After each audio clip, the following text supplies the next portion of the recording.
Well, it's my great pleasure to welcome you all to this month's meetup, New Humans Education Exchange.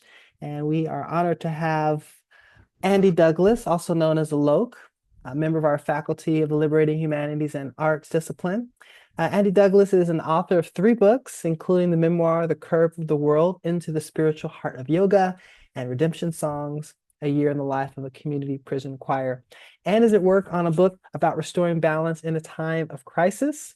He graduated from the University of Iowa's Masters of Fine Arts program in creative nonfiction writing, where he was the recipient of the Marcus Bach Fellowship for writing about religion and culture. He has taught creative writing at the university level, in continuing education, and in smaller group settings.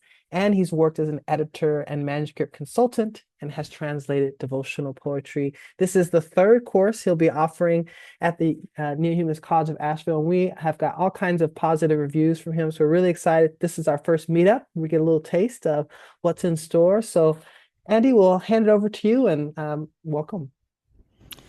Thank you, Rishi. Can you all hear me okay? Coming through perfect. Thank you. Great, thank you. It's a real pleasure to be with you all this morning. Happy to see some familiar faces and some people I haven't met yet as well. I wonder if it's a good idea just to introduce ourselves. Is that what's usually done, Rishi, at these exchanges? Go You're more around than and, welcome to if you'd like to, since we have a smaller group. That'd be yeah, more than welcome. why don't we go around and just say our names, where we're from, um, what's your interest in writing, if you'd like to share something about that. I'm looking at Didi Anandarama, although it says Didi Anuraga on your. Still muted. Can you hear me now? Yeah. Perfectly. Okay. I am Didi Ananda Anuraga, and what was it that you wanted to me to answer? You had some Uh, questions, sorry. where are you right now, and what is your interest I'm in writing? on my interest in I am in Thailand. I am running a school here, an animal sanctuary, and interest in writing. I don't know. Maybe I will get more interest after this course. I didn't have any particular. I don't know what it looked interesting, so I don't know what it is about. So I will just see Great, thank you, what Didi. I'm gonna learn today. I think is gonna be very useful. I feel that. Mm. Wonderful. Christy Shaver.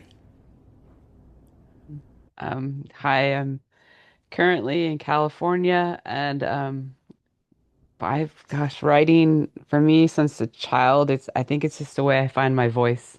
It's the way I can express what's actually within myself.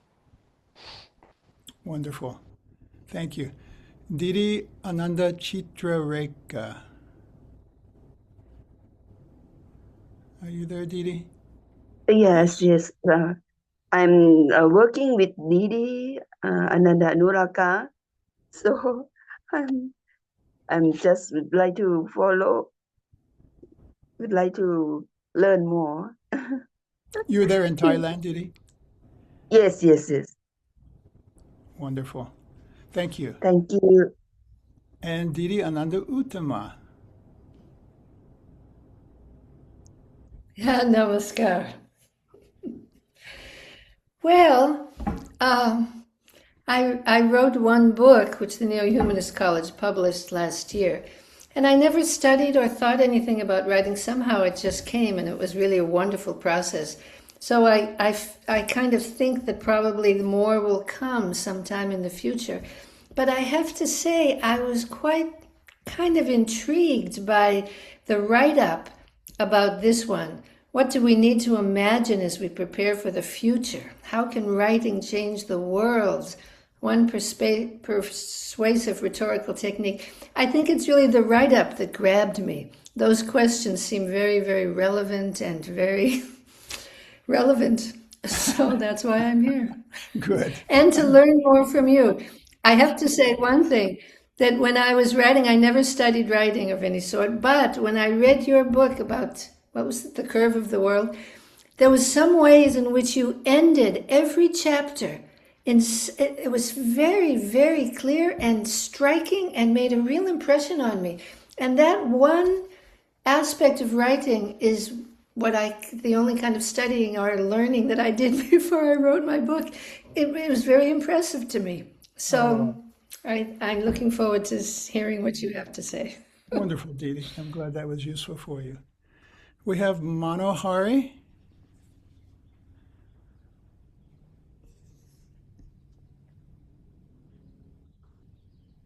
Manohari, are you there?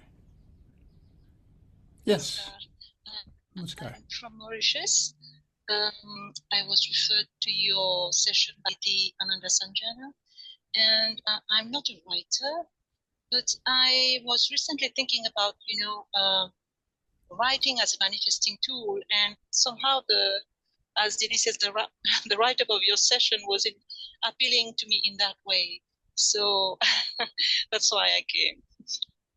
Wonderful. I hope it will live up to the write-up. Thank you. Arati?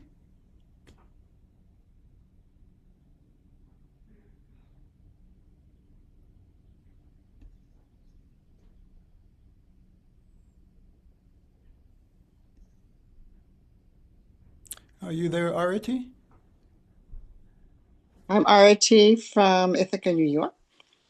And well, my main reason for I have to admit is because I'm on the meetup committee, but I did read the blurb, which I also advertised, and I thought it was extremely interesting. But I don't know if I can stay for the whole session, but I look forward to hear what you have to say. Great. Thank you. We have Suman Das.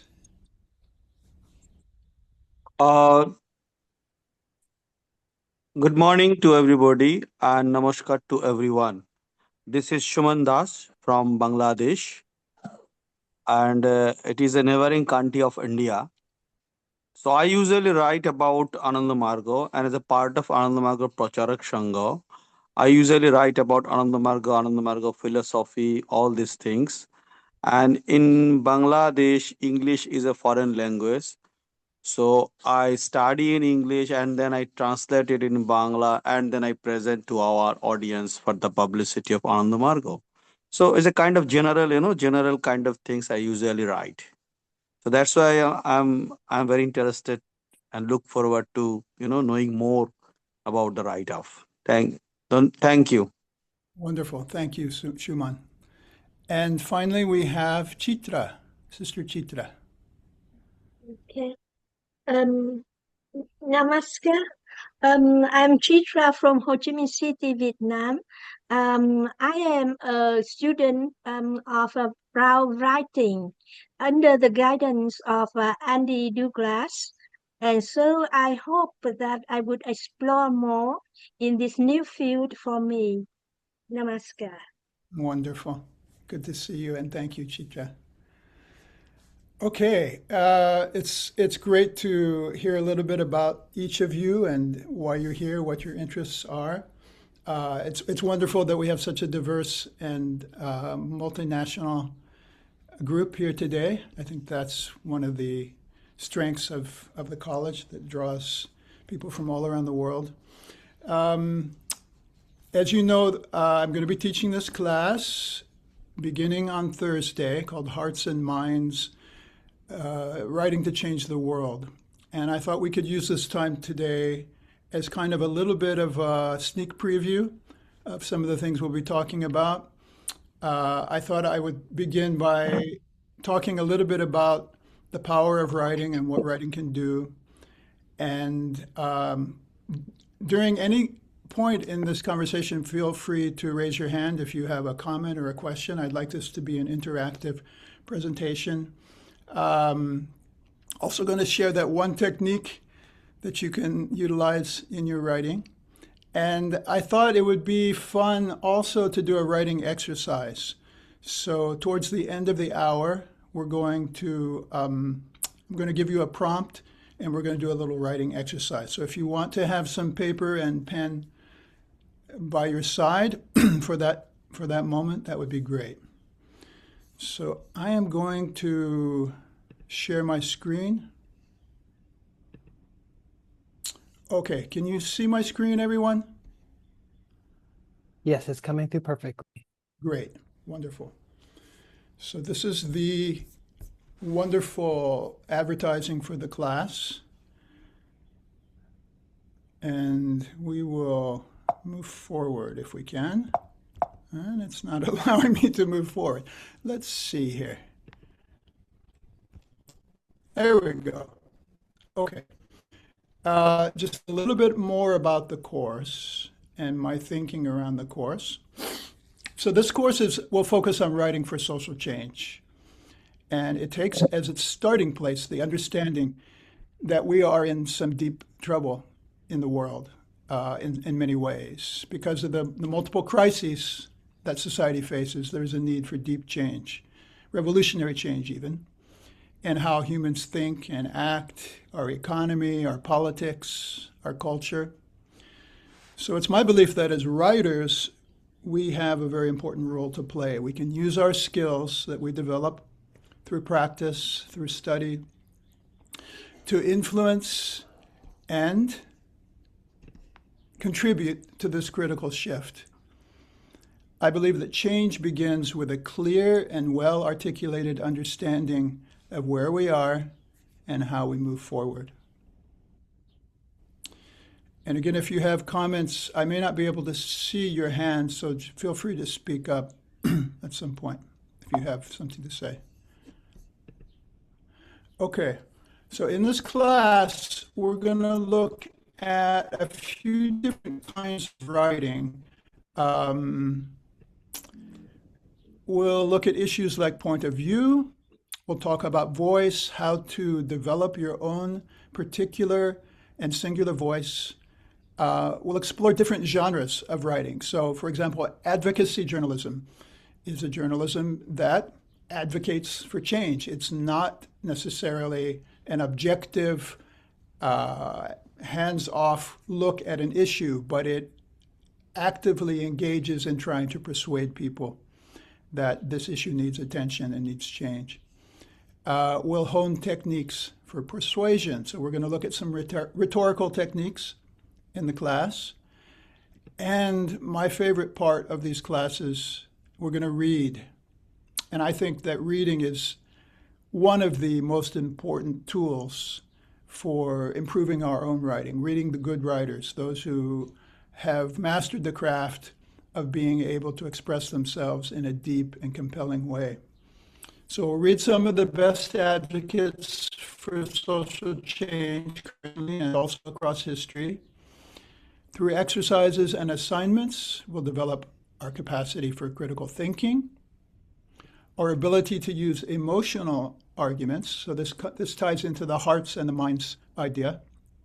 To use emotional arguments judiciously to persuade, and also our ear for good writing as we bring a critical and stylistic perspective to bear on important societal problems. Okay, so this is a course in the Neo-Humanist College. I thought I'd bring in a couple of quotes from the founder of Neo-Humanism, P.R. Sarkar. He talks about coastal and epical writing. He uses the term literature, but I think we can parse that to writing. Neo-Humanism founder P.R. Sarkar calls that literature which is visionary, but perhaps a little out of step with the daily needs of the people, coastal literature.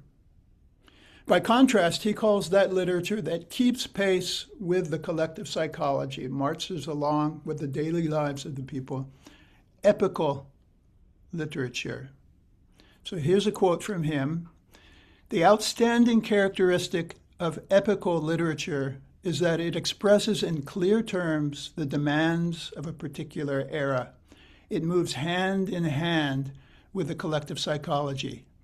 It conveys in the language of the time every large or small, important or unimportant matter of the human mind afflicted with the problems of that age. So it's very much about the needs of the moment.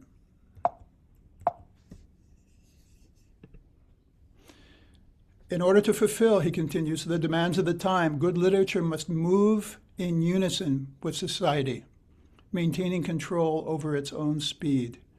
Writers might move a step or two ahead, for they are the guides of society, but they should not move too far forward. And of course, moving backwards is out of the question.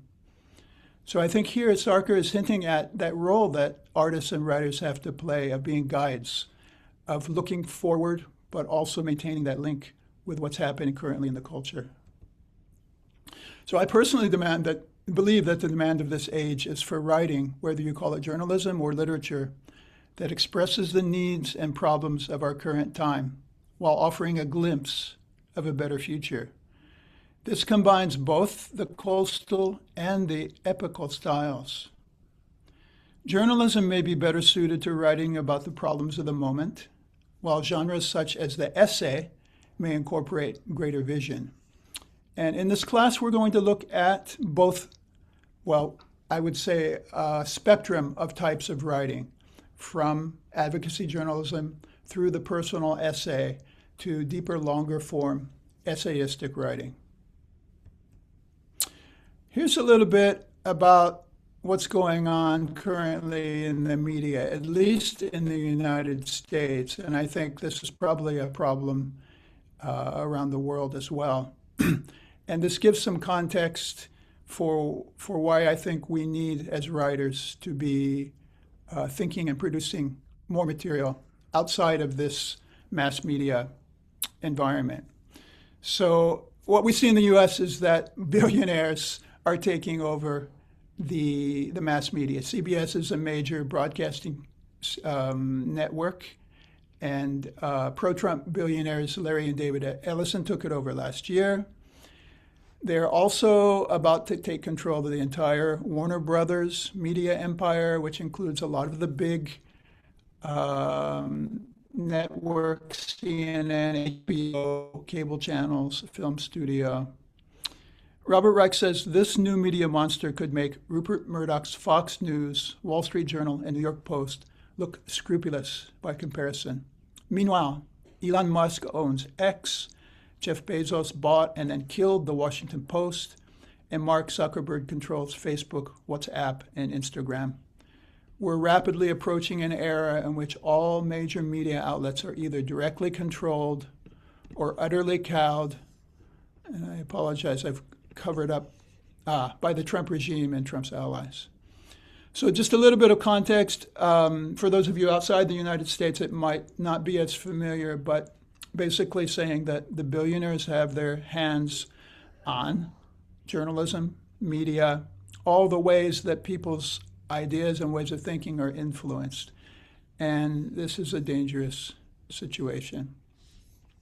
So what I'm thinking is, and many people are thinking, there is an urgent need for independent, unbiased, probing, and visionary media reporting, analysis, and reflection.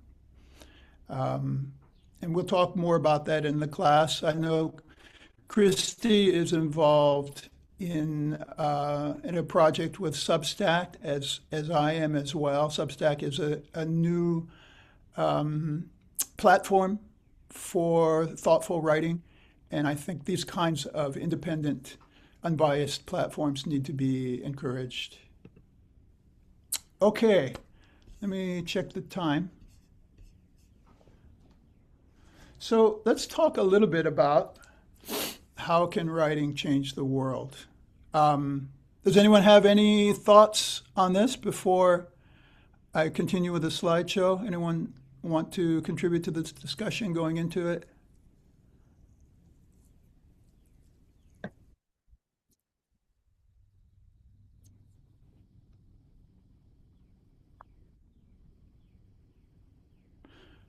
Okay, I'll move to the next slide. And what I'm going to do is share a couple of examples of great writing that really did change the world. And these are in the forms of books, 2 books that were quite influential at their time. The first book is called Hiroshima. It's by an American writer named John Hersey. This book was published in 1946, a little more than a year after the atomic bomb was dropped on Hiroshima. It showed the American public a different interpretation from what had been previously described in the media about the bombing of Hiroshima. Most Americans at that point only heard what the US military shared, and they really had no idea of the extraordinary horror of what had happened in Japan. After reading Hiroshima, a Manhattan Project scientist wrote that he wept as he remembered how he had celebrated the dropping of the atomic bomb. Scientists and the American public felt shame and guilt at the suffering of the people of Hiroshima. The 31,000-word article was published first in the New Yorker magazine, filling an entire issue. Later in the year, it was published as a book. Hershey's work is often cited as one of the earliest examples of new journalism in its melding of elements of nonfiction reportage with the pace and devices of the novel. So this is interesting, bringing different styles together, drawing from fiction and utilizing those techniques in a journalistic piece. I'm going to read the opening couple of paragraphs of Hiroshima to give you a sense. At exactly 15 minutes past 8 in the morning on 6th August 1945, Japanese time, at the moment when the atomic bomb flashed above Hiroshima, Miss Toshiko Sasaki, a clerk in the personnel department at the East Asia Tin Works, had just sat down at her place in the plant office and was turning her head to speak to the girl at the next desk. Dr. Terufumi Sasaki, a young member of the surgical staff of the city's large modern Red Cross hospital, walked along one of the hospital corridors with a blood specimen pressed in his hand. And the Reverend Mr. Kiyoshi Tanimoto, pastor of the Hiroshima Methodist Church, paused at the door of a rich man's house in Koi, the city's western suburb, and prepared to unload a handcart full of things he had evacuated from town, in fear of the massive B-29 raid, which everyone expected Hiroshima to suffer. 100,000 people were killed by the atomic bomb, and these 6 were among the survivors. They still wonder why they lived when so many others died. How does this opening couple of paragraphs land with you? What does it make you feel? What does it make you think? Are there certain techniques that Hershey uses that jump out at you? I'd like to have a little conversation about this. Anyone want to jump in on this?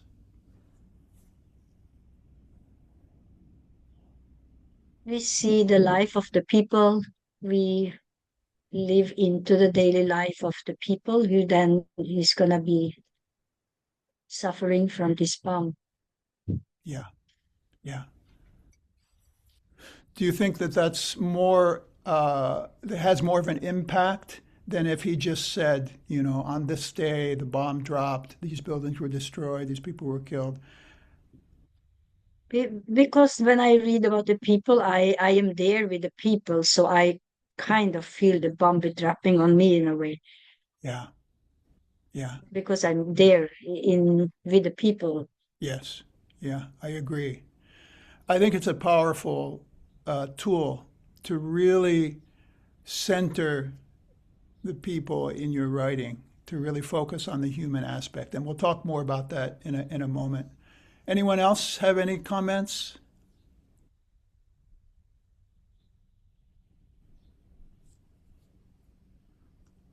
Okay. Yeah. I think it's very powerful, as you said, and particularly because it's leading up to something. He's expressing the moments before something dramatic, terrible, devastating happened. So as you say, so it's building up a kind of suspense in the very beginning, but very clear, very simple, very direct, no extra fancy metaphors or other kind of literature techniques, just simple and direct and clear, making you now waiting for the next, what comes next. So it's very, very powerful. Yeah, good point. And it's very matter of fact and sort of looking at the daily life, right? It's just like, oh, this person was doing this person was doing this. As a reader, we may know what's coming, but as Dee says, this is building suspense toward this moment where that dailiness is completely turned on its head. Anybody else?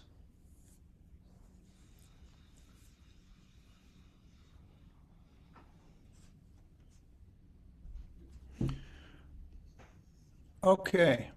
I think you get the idea. It's a powerful technique to center human beings, especially to open up a piece of writing like this, introducing us to these people and letting us into their lives a little bit before horror happens. Okay, I have another example here. I don't know, many of you may be familiar with this book, Silent Spring, by Rachel Carson. Rachel Carson was an environmental scientist, and her book had a tremendous impact in the United States. I'll give a little more context. Silent Spring is an environmental science book by Rachel Carson, published in 1962. The book documents environmental harm caused by the indiscriminate use of DDT, a pesticide used by soldiers during World War II. So farmers were using this, airplanes were spraying this on the fields. This is a very dangerous chemical that was being just sprayed indiscriminately. Carson accused the chemical industry of spreading disinformation, and public officials of accepting the industry's marketing claims unquestioningly. Excuse me. This seems like a very familiar scenario in some ways when we think about the oil industry, which has pushed their product, the burning of fossil fuels, for the past 50 years and covered up the damage that we now know the fossil fuel burning has caused to the environment. Okay, the book was met with fierce opposition, not surprisingly, by chemical companies. But it swayed public opinion, and it led to a reversal in the US on pesticide policy. A nationwide ban on DDT for agricultural uses, and an environmental movement. This really sparked the beginning of the environmental movement that led to the creation of the Environmental Protection Agency. So how powerful can writing be? Well, it can start movements. It can create conditions in which politicians feel tremendous pressure. There are many ways that writing can change the world in this sense. So a couple of paragraphs from Rachel Carson's book. And let me know what you think of this style. This is quite different from John Hersey's style. There was once a town in the heart of America where all life seemed to live in harmony with its surroundings. The town lay in the midst of a checkerboard of prosperous farms with fields of grain and hillsides of orchards where in spring, white clouds of bloom drifted above the green fields.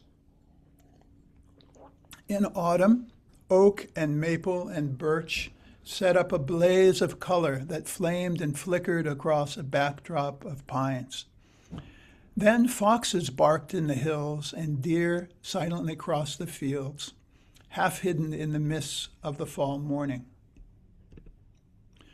So it had been from the days many years ago when the first settlers raised their houses, sank their wells, and built their barns. Then a strange blight crept over the area, and everything began to change. Some evil spell had settled on the community. Mysterious maladies swept the flocks of chickens. The cattle and sheep sickened and died. Everywhere was a shadow of death. The farmers spoke of much illness among their families. In the town, the doctors had become more and more puzzled by new kinds of sickness appearing among their patients.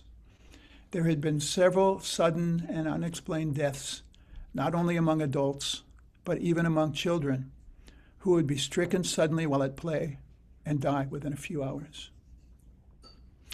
What do you take from this particular introduction to the book? Excuse me. How would you describe the style? Anyone?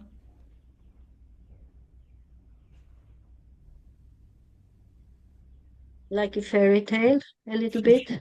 It is, isn't it? It's very Yeah, much like yeah. a fairy tale. But it's like a fairy tale, but you really want to know why they all start to die, so you want to read more. Yeah, very You good. have to find the answer to all this calamity and why all the beauty suddenly got so damaged. Yes, exactly. I like this, Didi. The writer creates a sense of expectation that you want to be satisfied. You really want to know what's going to happen. Do you all think that this kind of fairy tale style is effective for this story?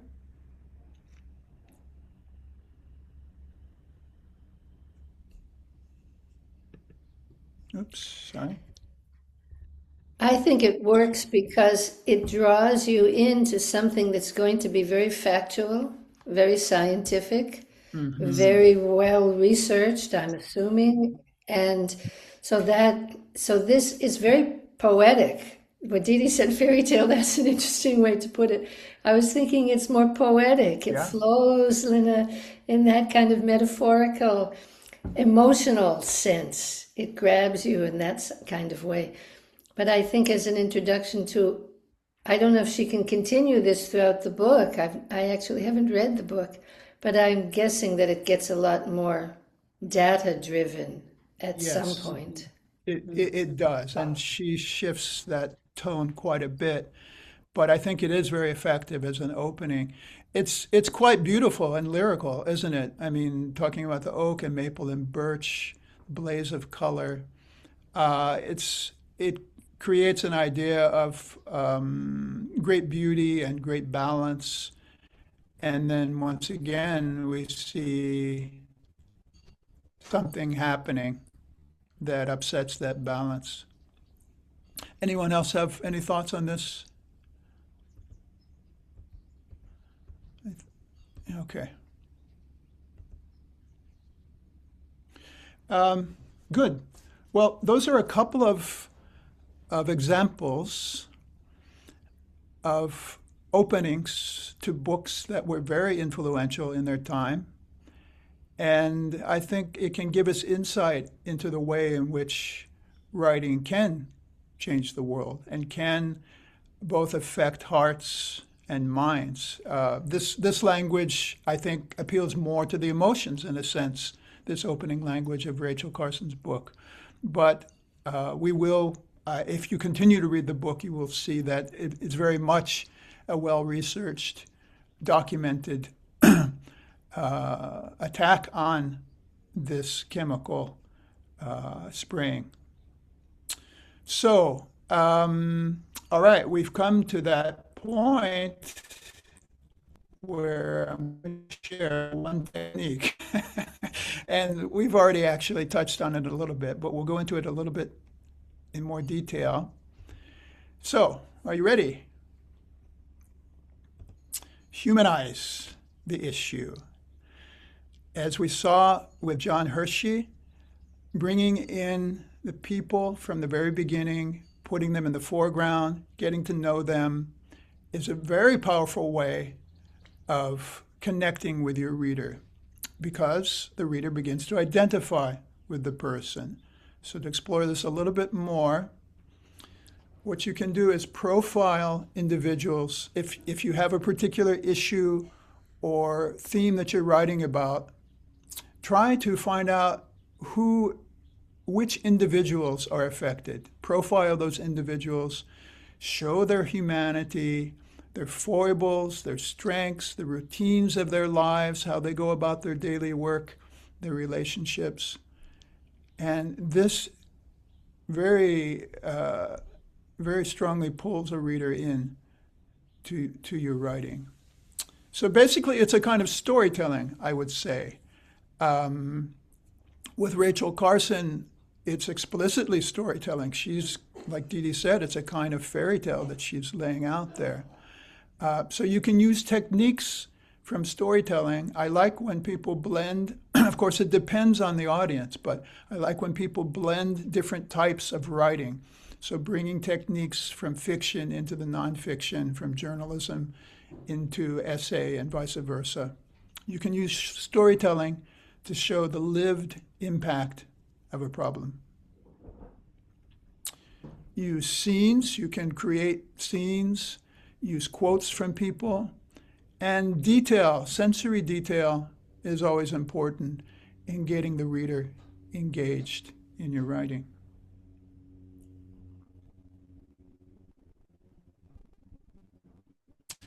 Finally, let marginalized voices lead the narrative. You are giving voice to people who might not otherwise have a say in how things operate. But these are the same people who have insight into the injustices of the world, having experienced them directly. So what we can do is foreground and respect these voices, while, of course, contextualizing and verifying their stories. And it works because people connect with stories, right? More than just statistics. I can't tell you how many times I've been turned off by an article on a subject that I'm interested in, but it's just dry, statistical. It's not to say that these facts are not important. They are important, but how you blend them into a story is critical. Any questions up to this point? Any comments, any thoughts before we jump into a writing exercise?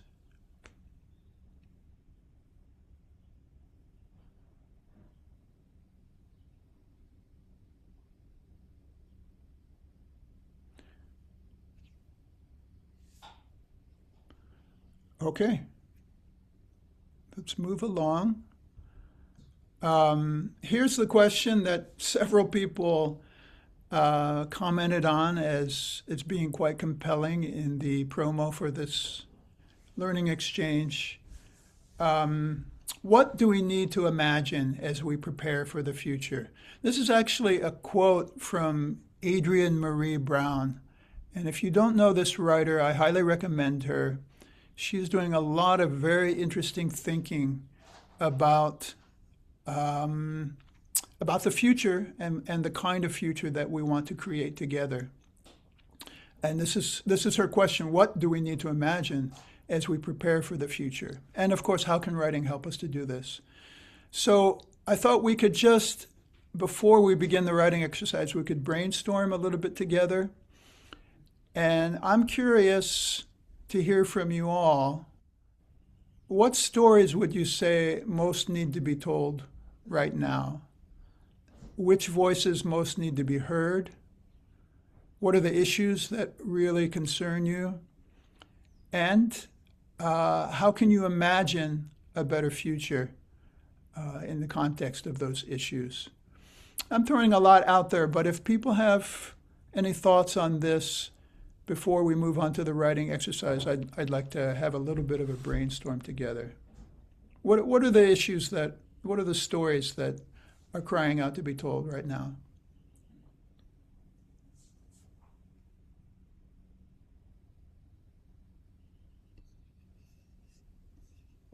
I think it's important to wake up people we read the news every day and that's all we do.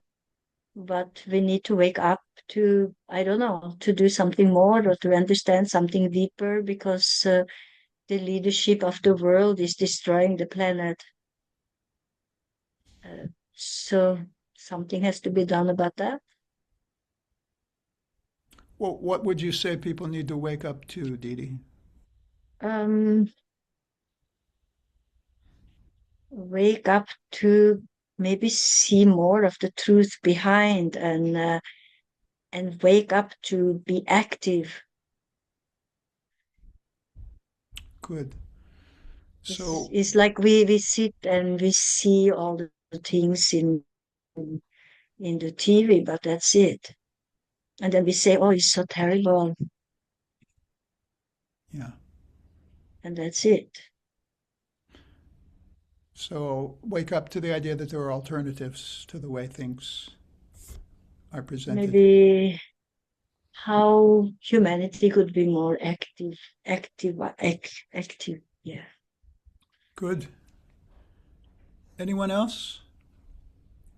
When you asked about the story, I was remembering a news clip I read about workers in the U.S. that work for the government, but there's a partial government shutdown, and they've gone a month without pay, and they're asked to still continue to work.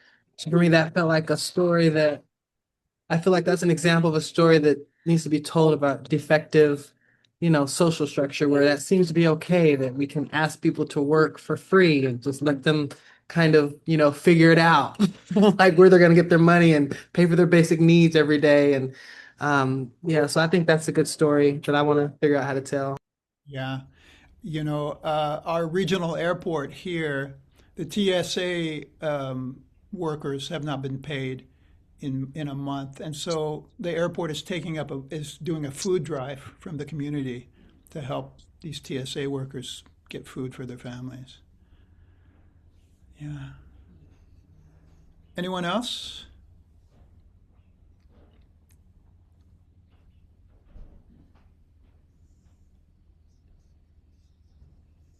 Um, I'd speak, but unless other people want to, because I'm talking more than some others.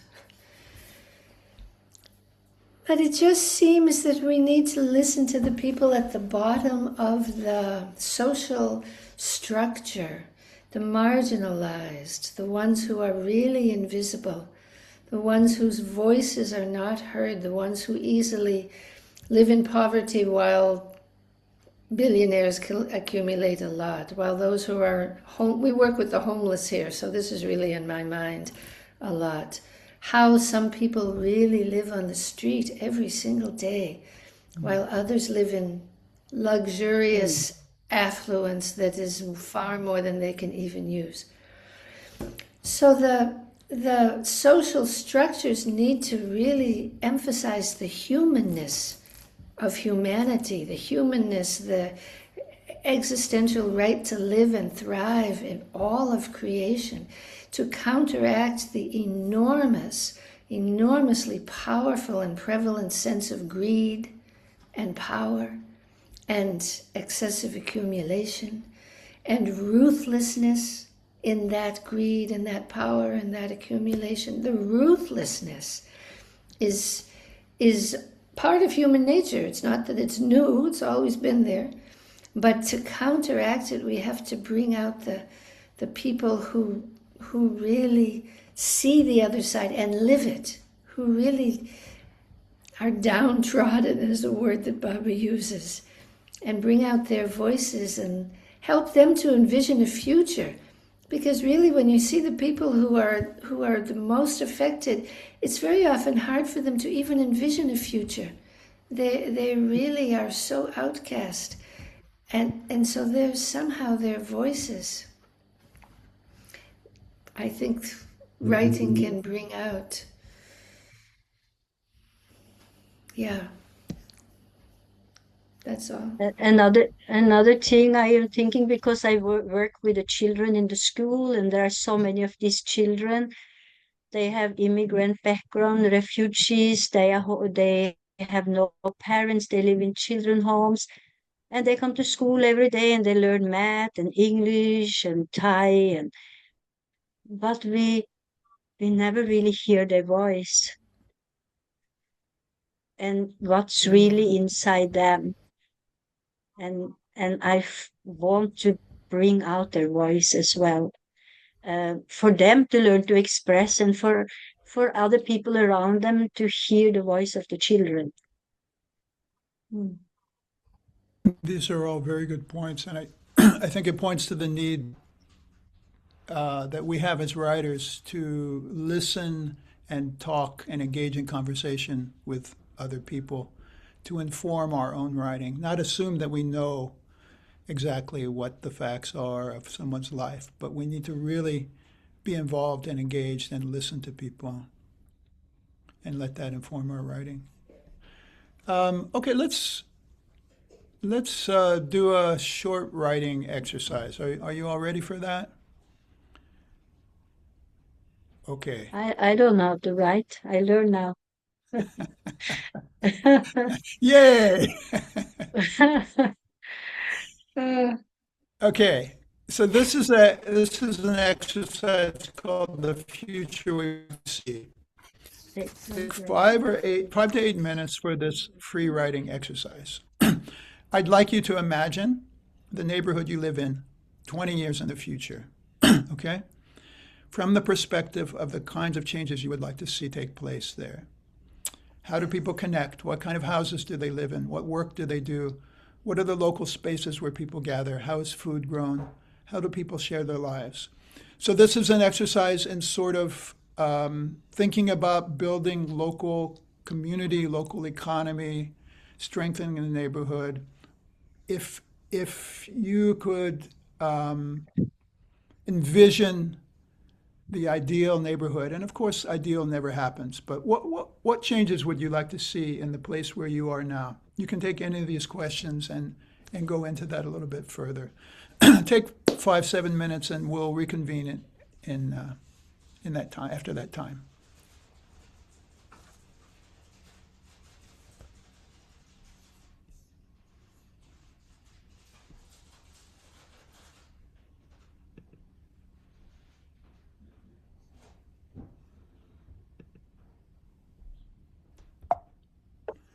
How was that experience for you? Did you get some juices flowing, some creativity going? Yes. We have someone was saying something.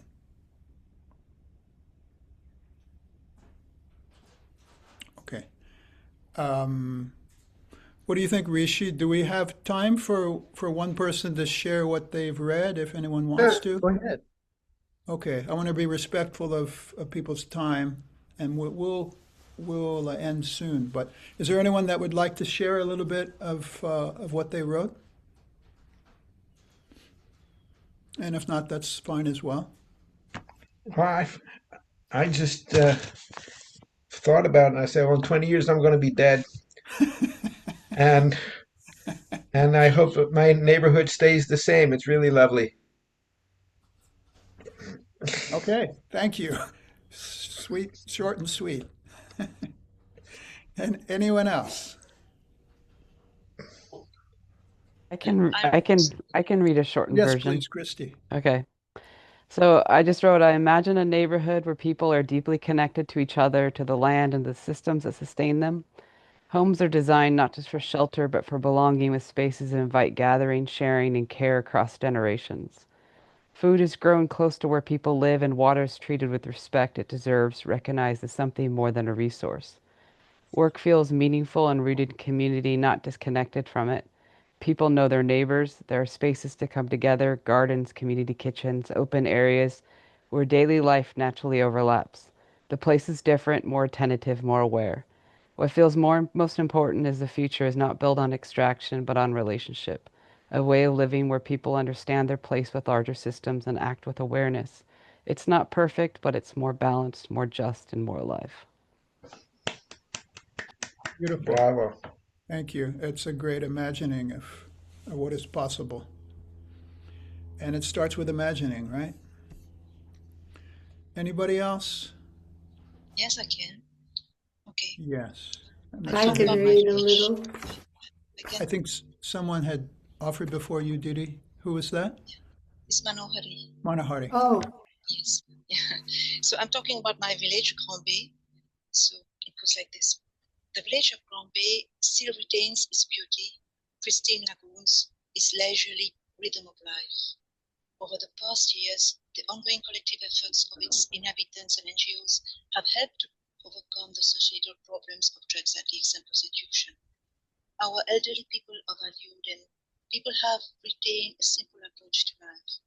And the village has become an example of cohabitation between people of various religions. Indeed, the mosque still provides free parking for Christians on Fridays and on Mass days, and the church does the same for Muslims on Fridays. We still share cakes on Eid, Diwali, and First Communion. We share the important moments of our lives with our neighbors, integrating them in our celebrations. We engage on a daily basis. This is our foundation for a stable environment for which we can evolve peacefully. Wonderful. Thank you. I like the inclusive nature of that. Didi, did you want to share? And then I think we'll wrap up. Didi Uttama. okay. It's a warm, sunny Sunday in the Greek neighborhood where the parks are filled with families playing with the children. The tavernas and cafes are packed with friends spending hours drinking coffee and eating good food. The mountains surrounding the city are swarming with hikers and restful weekend walkers. But most everyone is confined within their small group of family and friends. What if the parks were places where discussions were happening or information was available about the local food co-ops or the other social initiatives? What if the tavernas and the cafes are all powered by solar or wind, such plentiful resources in this part of the world? What if the urban community really felt like a family, an extended family, not just small groups of little families, but one large family? That's as far as I got. Great. Thank you, Didi. And I love the specific details. That's a very wonderful aspect. Well, I think our time is coming to a close. I want to thank you all for your participation and your interest. I hope some of you will join us in the class, which starts on Thursday. I'm happy to field any questions about it you might have.